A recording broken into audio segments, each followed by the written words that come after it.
Hola, buenos días. Mi nombre es Eduardo Molina y estoy en representación del Registro de Auditores Judiciales y Forenses del Instituto de Censores Jurados de Cuentas de España. En primer lugar, agradecer a la dirección del Congreso, a don Manuel Ruiz de Lara y a Avante, me acabo de olvidar el nombre, y a la organización, el detalle que habéis tenido invitando al Instituto de Censores Jurados de Cuentas, en especial a su registro de auditores judiciales y forenses, a participar en este Congreso. Dadas las gracias, sabéis que podéis contar con nosotros porque desde el Instituto y desde el registro estamos interesados en la formación. Entendemos que todo esto tiene que ser, esta profesionalización tiene que estar muy especializada, no podemos estar a las que vienen, sino que tenemos una gran formación amplia si queremos prestar un buen servicio.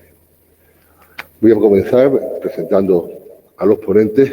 En primer lugar, voy a presentar según el orden que tengo en el Congreso a don Francisco Soriano Guzmán, que ha sido magistrado de la Audiencia Provincial de Alicante, con anterioridad de la...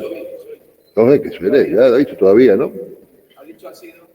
Ah, perdona, no, o sea, ha sido de Gerona y de Las Palmas también. Me he adelantado, sabes que los andaluces hablamos rápido. Bueno, también no sé, dependiendo de quién. También ha sido magistrado del Tribunal de Marca de la Unión Europea y el Tribunal de Dibujos. No conocía yo eso. Ahora, todos creo que conocen a ver cómo dibuja. Pues, debe dibujar bien, ¿no? Dibuja bien, sí. Entonces, bueno, don Francisco, bueno, pues todo el mundo que estáis aquí conocéis la experiencia que tiene, tanto en ponencias, en conferencias, como en su buen saber hacer, tanto en juzgado mercantil, en el Tribunal de Marcas. A mi izquierda también tengo a mi derecha, tengo a don Leandro Blanco García, que es magistrado del juzgado mercantil número 1 de Alicante y también es profesor colaborador de la Universidad de Alicante en Derecho Mercantil y Derecho Procesal, ¿no? También tiene muchísimos libros escritos, que algunos son muy interesantes y se los recomendaría su lectura. Por último, a don Carlos Nieto Delgado, magistrado del mercantil número 16, con anterioridad en el número 2. En el número 1. Y bueno, todo el mundo en Madrid conoce a don Carlos Nieto, su posibilidad. Yo tengo que agradecerle personalmente la colaboración que hizo en el primer congreso que hicimos el registro de auditores en Aranjuez, porque no solamente dio una magnífica ponencia, sino que estuvo todo el congreso pues apoyando al instituto y haciendo preguntas y participando en casi todas las ponencias. Nada más, pues le voy a dar la palabra a don Leandro para que empiece con la ponencia. Sí, bueno, lo primero agradecer a la organización por haberme invitado y el agradecimiento es doble. En primer lugar, porque para un madrileño exiliado el volver a mi casa siempre es un placer. Y debe ser que estoy muy exiliado porque últimamente he tenido muy poco para venir a Madrid, con lo cual ya se creen que soy de Alicante y no lo soy. No lo soy. Y lo segundo, pues agradecer a Manu por haberse acordado de que soy madrileño y haberme invitado para venir otra vez aquí a esta casa tan bonita donde he estado en muchísimas bodas, historias. O sea que este salón forma parte de recuerdos míos bueno, yo iba a decir de la infancia, de la juventud más bien, ¿no? Pero bueno. Ahora, en cuanto a la materia que vamos a tratar, pensábamos dividirnos un poco en tres aspectos. O sea, abordar la directiva, que es... O sea, siempre que tratas una materia que está en construcción, ¿no? Pues te encuentras con una cierta dificultad, porque no sabes si hablar de derecho histórico, ¿no? Es decir, si lo que voy a hablar igual ya mañana ya está pues, ¿no? Superado por algunos textos que sabemos que ya están escritos, pero que todavía no he sido capaz de verlos, ¿no? Que es ¿no? la transposición de la directiva del texto respondido, por lo que me sabe, Carlos igual sabe más que yo, pero creo que ya está escrita el texto y falta saber, ¿no? cuál es el contenido, ¿no? de la directiva, ¿no? Bueno, las noticias es que en los próximos días aparecerá ya un texto Y se someterá a información pública. Te dijeron en breves días. En breves días. Te dijeron, ¿no? Parece ser que sería con anterioridad al comienzo de las vacaciones. Por lo tanto, yo todo lo que pueda decir en este momento está sujeto a la posibilidad de quedar mal, porque el texto refundido pues adopte o recoja una forma de transposición de la directiva distinta a la que yo piense que puede ser, ¿no? Entonces, yo lo que voy a hacer es exponer un poco qué es lo que tenemos. Me va a ayudar un poco en esto Paco y terminará Carlos pues haciendo alguna serie de reflexiones sobre las obligaciones que tienen los administradores respecto de todos estos marcos de reestructuración preventiva que se recogen en la Directiva 2019/1023. Por tanto, lo primero que me gustaría exponerles, pues yo cuando leí hace pues un par de años que se estaba en este proceso de llegar a incorporar a nuestro ordenamiento jurídico por primera vez mecanismos no tanto de preinsolvencia, a mí no me gusta tanto la preinsolvencia como de reestructuración, ¿no? Lo primero que vi es que por fin se había hecho caso a una recomendación que hubo de la Comisión Europea el 12 de marzo de 2014, ya hacía muchísimo tiempo, de que era necesario en nuestro ordenamiento jurídico cambiar nuestra perspectiva del concursal, o lo que es lo mismo, nuestra perspectiva de solucionar las crisis de insolvencia, porque se habían manifestado dos graves defectos en nuestro ordenamiento jurídico concursal. En primer lugar, se había visto que nuestro procedimiento concursal sencillamente no estaba sirviendo para solucionar las crisis de insolvencia mediante el mantenimiento de valor, es decir, mediante el mantenimiento de las empresas o a través de soluciones consensuadas o de convenio. ¿Por qué? Porque se había visto que, a diferencia de otros países europeos, en España, la mayor parte de las veces, hasta el 95%, creo que recordar que decía la recomendación, eran soluciones liquidativas y, por lo tanto, estas soluciones generaban dos grandes inconvenientes a la Comisión Europea, acción preventiva. Y aquí se activan dos elementos fundamentales. Uno, que son los mecanismos de alerta temprana que existían en el mundo anglosajón, es decir, estos mecanismos que nos permiten, de alguna forma, pues determinar que en ese momento tienes que actuar, ¿no? Pero, por otro lado, esto viene anudado, y ya le dejaré a Carlos que lo exponga mejor, al deber de diligencia que tiene el administrador, de tener que detectarlo también y de que, por tanto, tiene que actuar ese mecanismo de reestructuración sin necesidad de que se lo reestructuren o se lo activen otras personas. El mecanismo que recoge la directiva es el del Interest Coverage Ratio, ¿no? Que es un ratio que conecta las ganancias antes de impuesto de interés, o lo que se le evita, ¿no? Y ve cuál es la evolución que va produciendo se le evita a lo largo del tiempo. Entonces, dicen que pues si existe un deterioro de este ratio, pues es un indicador que, a pesar de que no tengas una insolvencia actual ni inminente, pues no funciona bien la empresa. O sea, si no estás teniendo un EBITDA que evolucione correctamente a lo largo del tiempo, pues no está funcionando bien. Igual deberías de activar un mecanismo de reestructuración.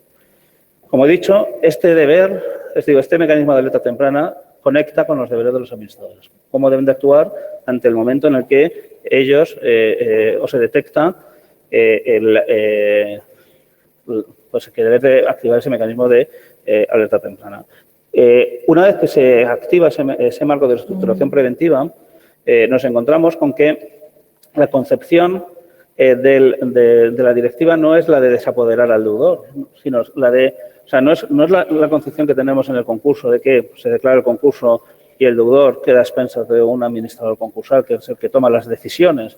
No, aquí la perspectiva es la de que vamos a dejarle libertad al deudor para que él tome las decisiones, pero vamos a acompañarle en ese proceso de decisión a través de una figura que se denomina el experto, bueno, en inglés es el Insolvency Practitioner, que yo considero que es más un experto en reestructuración y que aquí creo que se va, o no sé si vamos a tener la mala suerte de que se traduzca como administrador o no de la preinsolvencia o administrador concursal, que ya sería tremendo, ¿no? Porque no lo es, porque no tiene la misma figura, no tiene la misma concepción.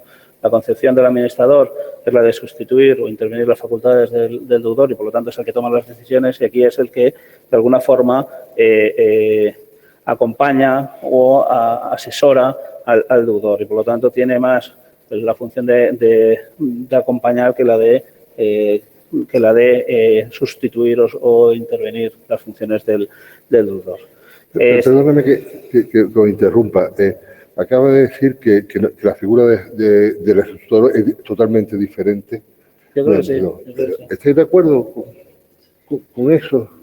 A ver, es una cuestión complicada, puesto que el texto de la directiva utiliza por convención una expresión que es administrador de la insolvencia, dentro de la cual incluye el administrador de la reestructuración como si fuera una subclase.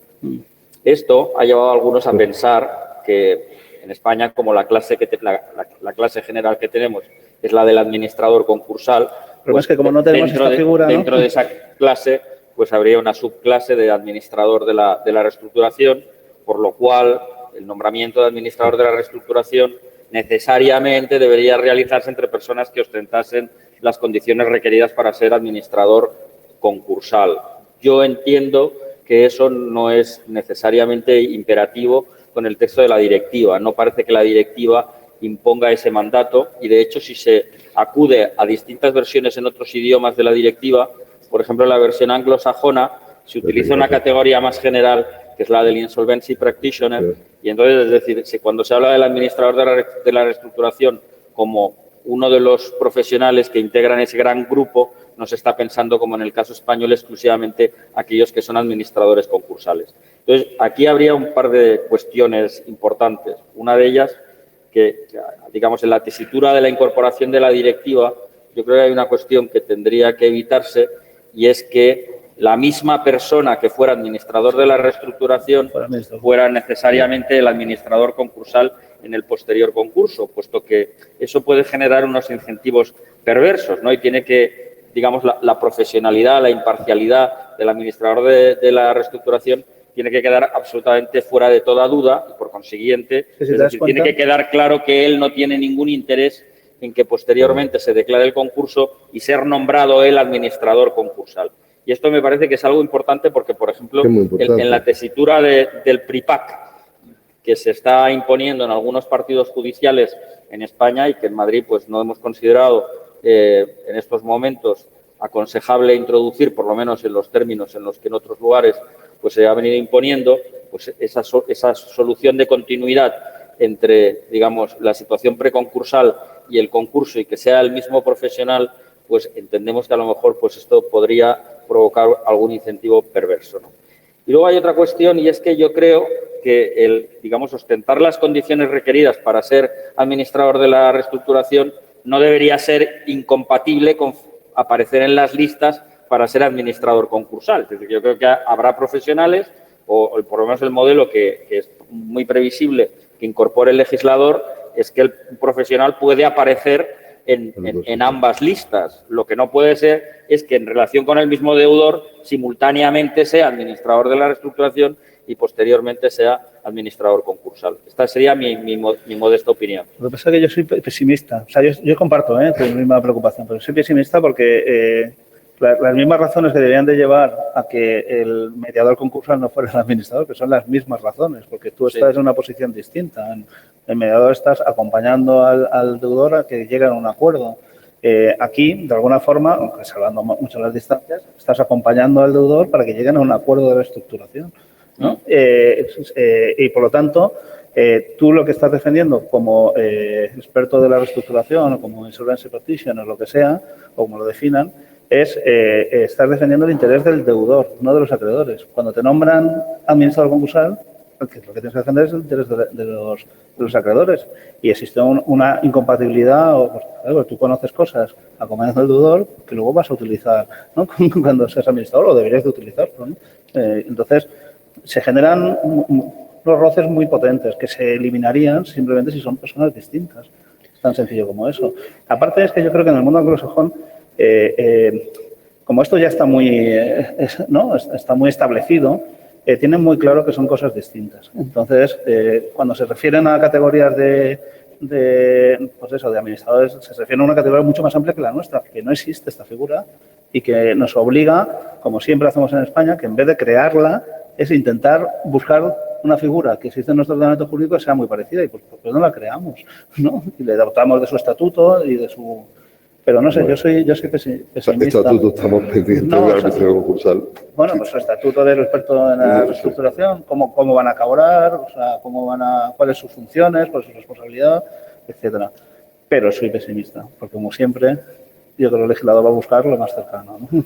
En Alemania, en el trámite de audiencia pública que ya se ha mantenido en relación con esta cuestión, pues se ha hecho mucho hincapié en el hecho de que no tiene que haber ningún incentivo para que el administrador de la reestructuración luego pueda, digamos, propiciar que el deudor termine cayendo en concurso. Y claro, allí ellos lo ven con una especial perspectiva, puesto que son bastante críticos, por ejemplo, con la cuestión de los honorarios de la administración concursal en las grandes insolvencias. Entonces, allí, por ejemplo, han tenido un par de concursos, por ejemplo, el concurso de Karstadt, que vendría a ser como el concurso del Corte Inglés en España, donde la administración concursal pues se ha levantado 38 millones de euros. O el concurso de Lidl, pues también hay de Lidl, de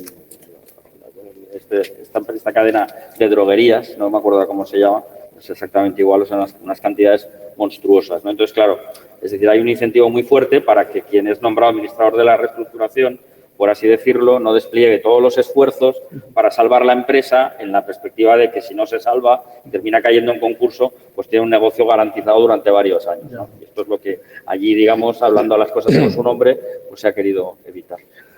Me toca a mí ahora ya. Sí, ya. Pero me toca ya de continuo o para dar una opinión de 5 minutos como Carlos. Bueno, aquí es que hay varias cosas que me llaman la atención. Primero, para ser resumidamente, a mí sí me parece bien que el administrador previo sea después administrador concursal. Igual que puede ser, salvo causa justificada, el mediador concursal. O sea, eso me parece bien. No veo desconfianza, no hay que desconfiar siempre de todo el mundo. Si el administrador previo lo hace mal y el administrador concursal después que él mismo lo hace mal, existe la responsabilidad civil, la penal, toda la del mundo, porque aquí en España estamos siempre con la espada de Damocles de la responsabilidad. Por lo tanto, miedo ninguno. Y la ventaja, yo considero que muchas. Que ya conozca todos los problemas, la familiarización con el negocio que dice la directiva. La directiva también se preocupa, dice que el administrador tiene que preocuparse también por el interés de los acreedores, no solamente por el interés de la empresa que está o del empresario que está en situación de insolvencia inminente. El concepto de insolvencia inminente dice la directiva que es el concepto nacional. Esto de los anglicismos, yo lo suelto todo de golpe, ¿vale? Esto de los anglicismos era como eso, el dicho de éramos pocos y parió la abuela. ¿Por qué digo esto? Hombre, porque ya nos metemos en bastantes líos los juristas y los jueces españoles interpretando las leyes españolas como para ahora ver lo que dice la legislación extranjera e intentar equiparar esas instituciones de ese derecho extranjero a España, ¿no? Entonces, cuando Leandro empieza con los anglicismos y tú empiezas con los anglicismos, pues a mí me da bastante risa, porque al final a lo que hay que estar es a la redacción, sí. Además, para que se vea que habláis inglés, ¿no? Entonces, no. A ver, Paco, por eso he empezado diciendo la directiva habla... Que esto que digo... Cuando veamos el texto, pues igual puede ser. Claro, bueno, cuando me toque yo ya sigo hablando. Esto era un pequeño comentario a lo que tú me has preguntado. Si la pregunta era si me parece bien que el administrador previo sea el administrador concursal, la respuesta que yo doy es sí, porque las ventajas, a mi entender, superan los inconvenientes. Muy bien, pues muchas gracias. La mayoría de la mesa opina que no. Bueno, pero Paco, el moderador no opina. No quiero, pero las funciones del experto son las siguientes.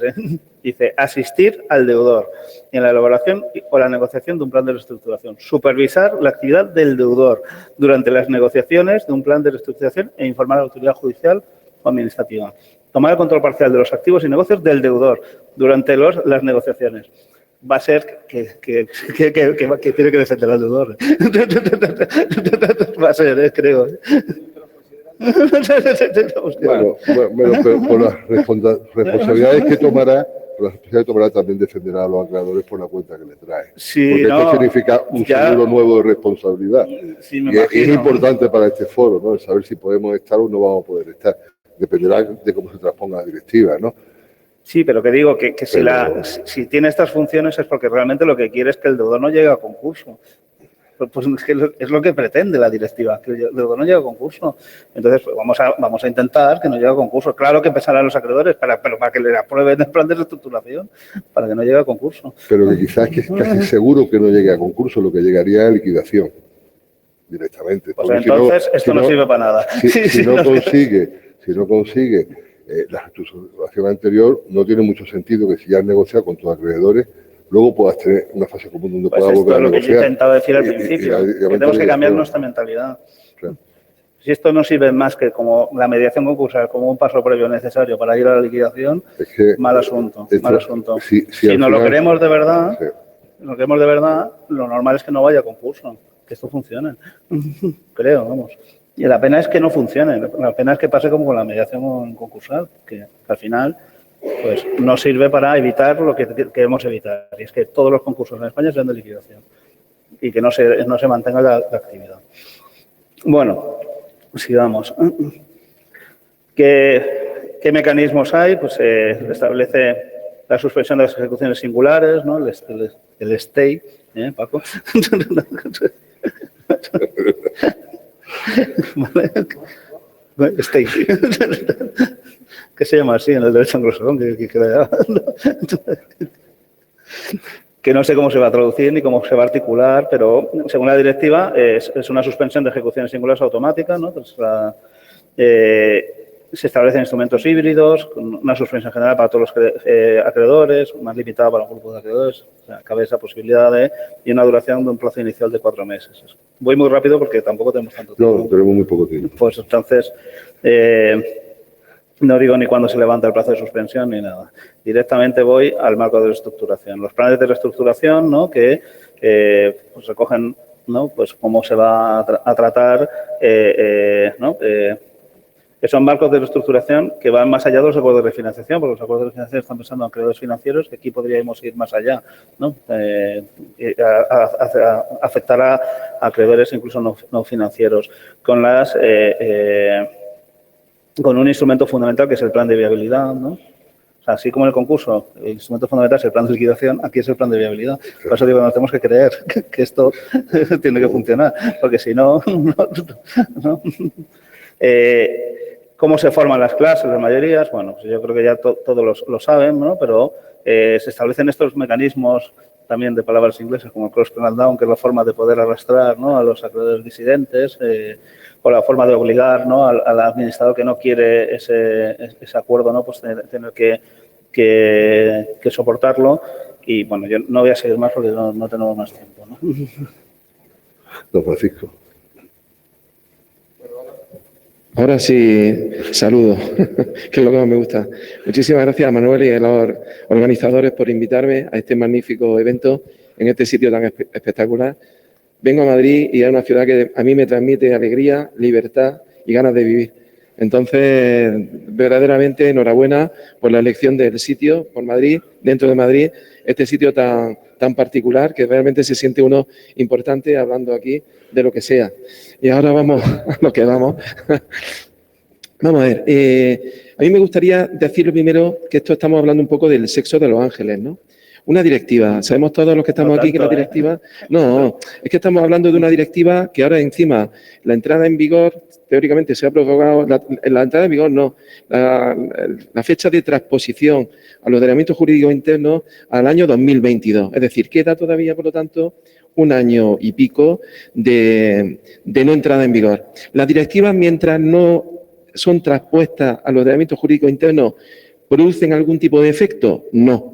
¿Tienen que aplicarse por órganos judiciales? No.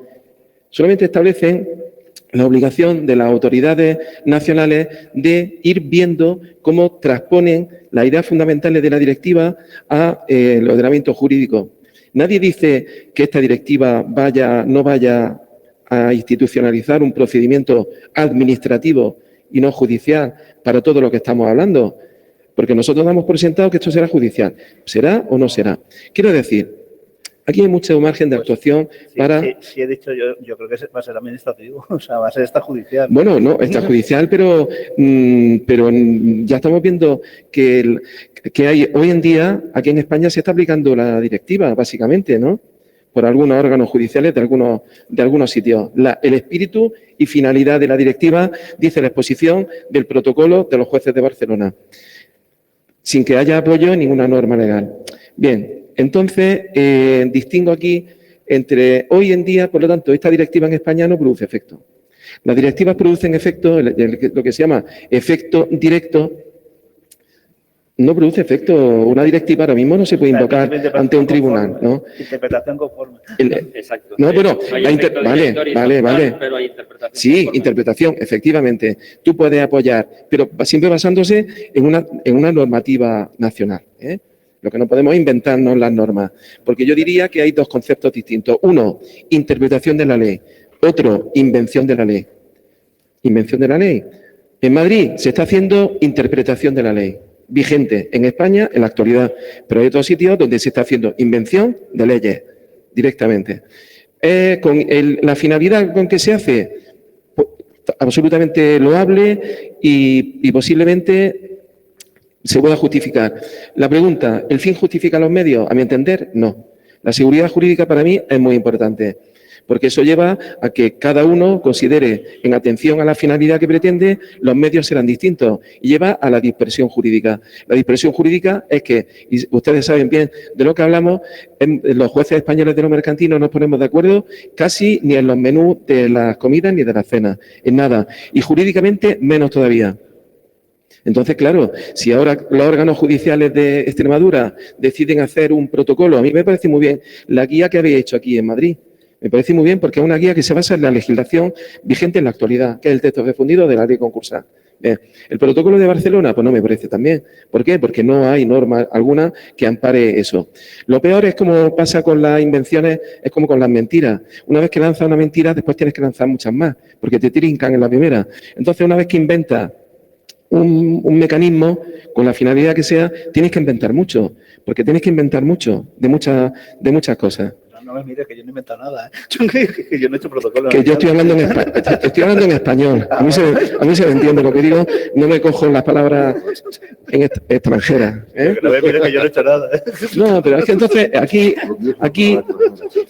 la directiva da muchísimo margen. La directiva además tampoco, esta directiva en concreto, no he localizado normas, artículos que concedan derechos concretos, sino otorgan mucho margen de discrecionalidad a los estados para la consecución de los fines que se pretenden. Utiliza el podrán continuamente. Bien.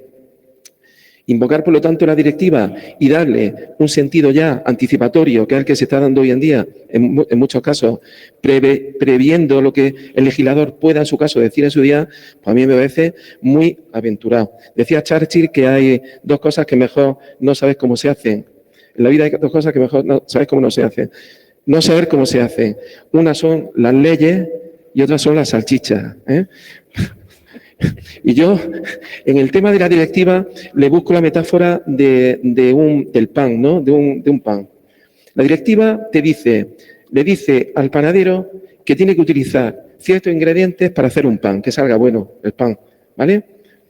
La directiva da los ingredientes y el panadero después los utiliza y los maneja y los mezcla a su antojo. Y puede salir un pan bueno y puede salir un pan incomible.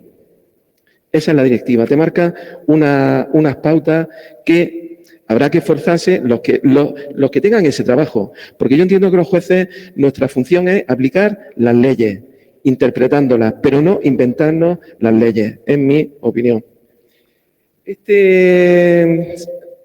Alguna cosa, PREPAC. Bueno, aquí hice dos notas muy rápidas sobre el contenido que tú has comentado, Leandro.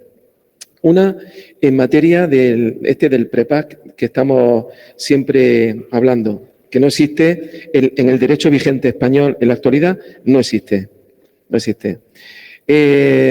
Aquí en la directiva siempre se habla de la plena exoneración de las deudas lo que ha llevado a algunos a preguntarse lo del crédito público, pero yo creo que eso ya se ha hablado. Cuando habla de plena exoneración, pues serán también los créditos públicos, ¿verdad?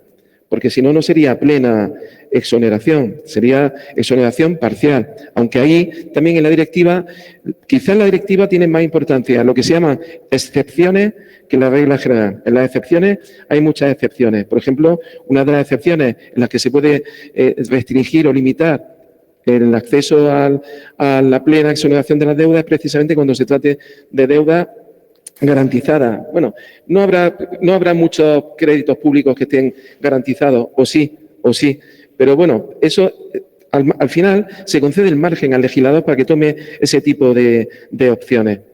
En materia de lo que se llama ahora el PREPAC, que nos gusta mucho y hay muchos artículos sobre lo que sucede en Holanda, sobre lo que sucede en el Reino Unido, que dicho sea de paso ya no forma parte de la Unión Europea, ¿no? Creo, o están yéndose, ¿verdad? Por lo tanto, ese derecho ya no comunitario en dicción antigua, sino derecho extranjero, porque si somos europeístas, pues será derecho ya extranjero, pues tampoco nos tiene que importar mucho lo que hagan los ingleses, ¿verdad? Allí, porque es un derecho que no cuenta con la tradición del derecho español.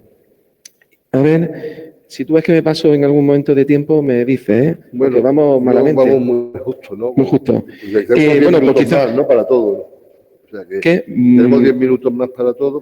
10 minutos, pues entonces que hable Carlos. Y si después Carlos, se suscita alguna cuestión. Bueno, la verdad es que aquí nuestro querido amigo Paco, que voy a desvelar una intimidad, ha perdido su teléfono, pues nos ha impedido coordinarnos, es el típico amigo desastroso, pero encantador, y entonces no nos hemos podido coordinar y nos ha forzado un poco a un ejercicio de improvisación, con lo cual, digamos, esta sesión es como una especie de concierto de jazz en la cual cada uno pues habla un poco de lo que tiene. Pero está quedando bien, ¿eh? Sí, no está quedando del todo. Bueno, aunque debería ser ello, pero bueno. Pues, a mí me ha gustado, Paco. Tras reiterar también mis agradecimientos a Manu por el gran trabajo que se ha tomado con la dirección de este congreso y a los organizadores y patrocinadores pues por elegir este marco incomparable y por todas las molestias y atenciones con las que nos están agasajando. Pues yo me he centrado en un aspecto muy puntual de la directiva, pero como estamos en un ejercicio de improvisación, pues voy a hablar un momento del punto en el que quería centrarme, pero antes de ello voy a mencionar otra cuestión, que es que, digamos, para entender el objeto y fin de la directiva, pues hay que hacer, digamos, 4 trazos de una disciplina un poco esotérica, que es del derecho internacional privado de la insolvencia, que un poco permiten explicar por qué tenemos una directiva sobre marcos de reestructuración en Europa, por encima de que los procedimientos de reestructuración preventiva son más eficientes, proporcionan mayores tasas de recuperación de créditos, reducen la tasa de exposición bancaria,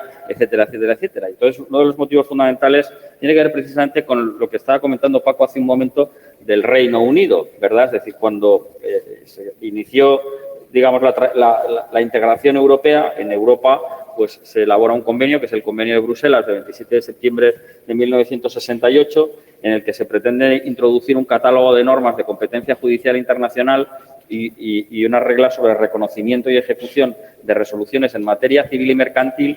Y entonces, en su ámbito de aplicación, se excluyen las quiebras, concursos y procedimientos análogos. A partir de ahí, se quiere hacer un convenio paralelo sobre quiebras, concursos y procedimientos análogos, pero no hay forma porque el Reino Unido torpedea la celebración de ese convenio, entre otras razones por la cuestión de Gibraltar. Y entonces, al final, cuando ya la Comunidad Europea, bueno, con el Tratado de la Unión Europea, pues se asumen competencias en materia de cooperación judicial en materia civil, se elabora el Reglamento 1346-2000, que básicamente lo que pretende es, a partir de un criterio de competencia judicial internacional rígido, que es el centro principal de intereses del deudor, ¿verdad?, pues atribuir efectos extraterritoriales al procedimiento de insolvencia abierto en un Estado miembro en los restantes Estados miembros.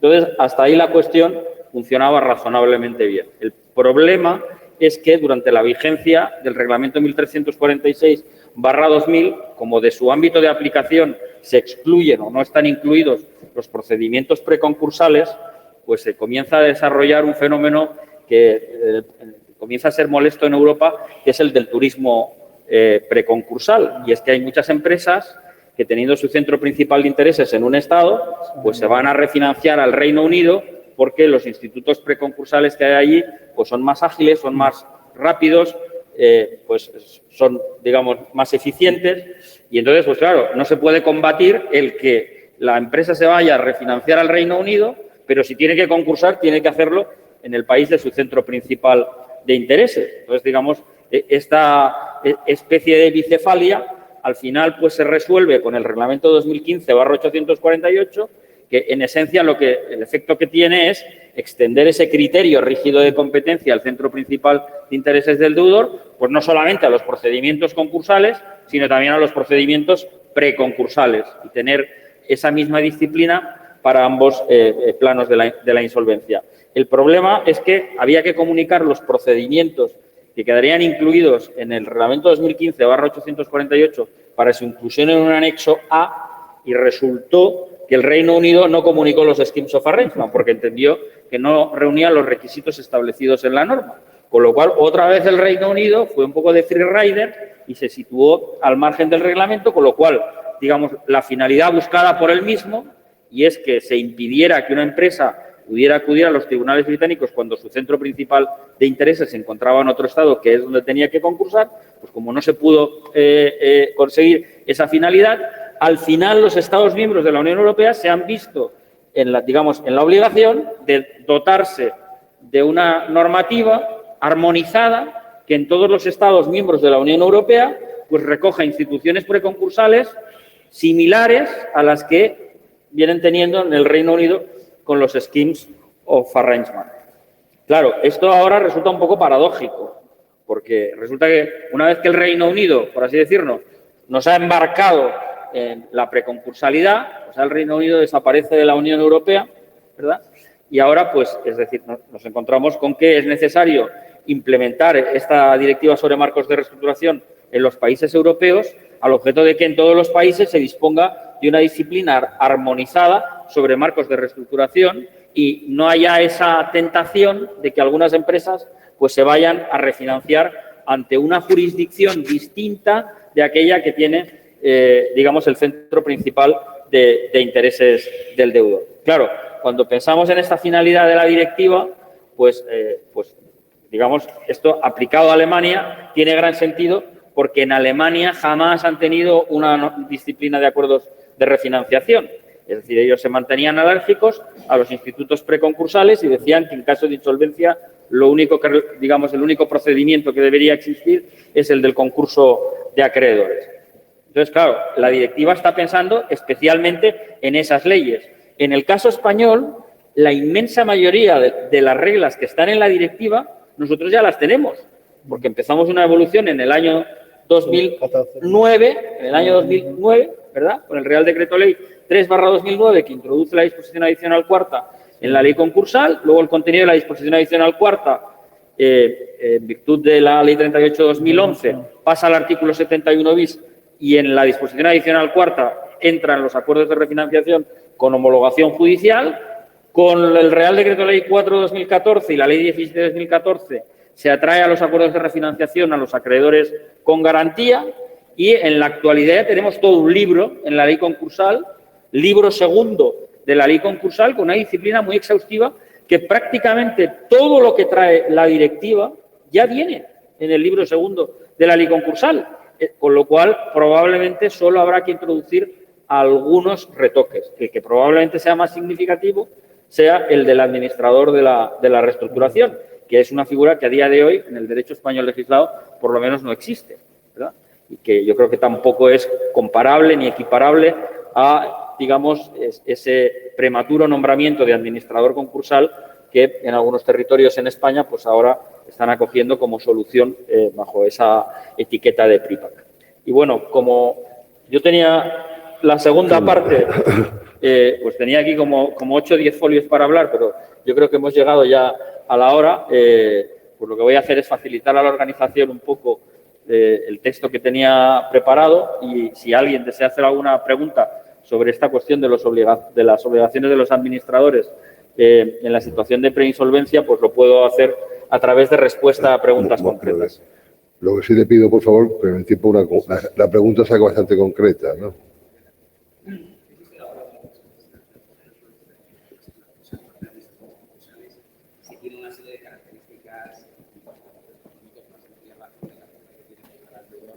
Un momento que te den el teléfono, el micrófono, que si no, no. Aunque tenga que ayudar al deudor, si me puede aconsejar de las consecuencias de tomar ciertas decisiones, porque solo le está tutelando, no le está dirigiendo. Con respecto a las pymes españolas, el problema es que está muy bancarizado. Yo trabajo 25 años en banca, está muy bancarizado y cuando tienen problemas, el banco toma casi las decisiones y le dice, pues tienes que hacer estos avales. No le da financiación a largo plazo, es todo factoring, es todo revolving, líneas de crédito a corto plazo, tal. El problema que hay, desde mi punto de vista, es que es el administrador el que tendría que decir, cuando va al banco a cambiar su estructura de capital y pedir prestamizar esas líneas a corto, a ponerlas a largo y el banco se niega, desde mi punto de vista es en ese momento cuando el administrador tendría que llamar a un experto de reestructuración para forzar al banco a que cambie la estructura de capital de la pyme.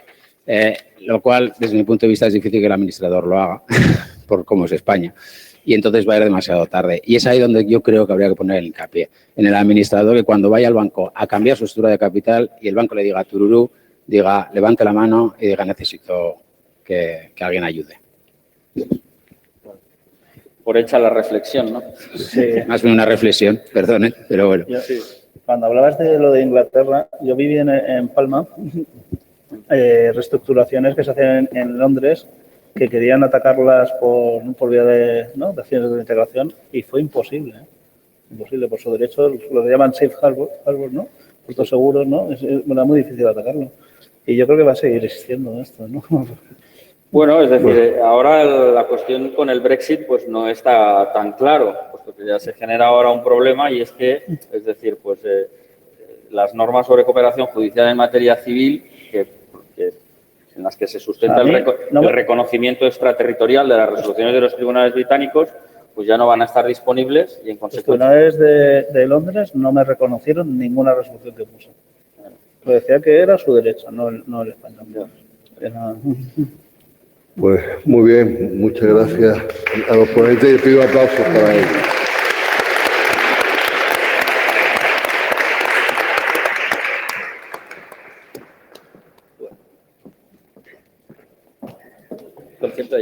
Lamentablemente.